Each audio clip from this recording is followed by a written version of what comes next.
Kamusta? So, andito na po ulit tayo. So, okay na po yung ating black eye na aksidentang nasiko ng ating ka-workmate. And,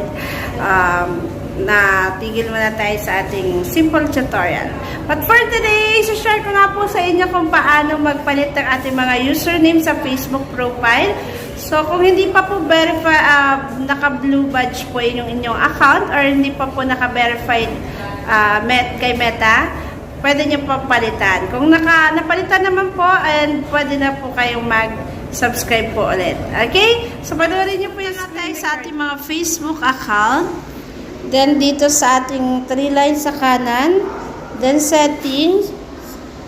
Sa settings natin, piliin nyo po yung See More in Account Center. Then, yung profile po natin sa Facebook. Yan. Piliin nyo lang po yan. And then, lalabas po itong username. Okay?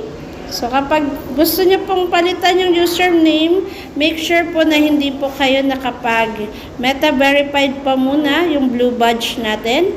Or kung nakapalitan nyo naman po, mag-subscribe po ulit kayo. So, ayan lang. So, pili kayo ng gusto nyong ipalit na username, then press done. So, I hope nasundan po.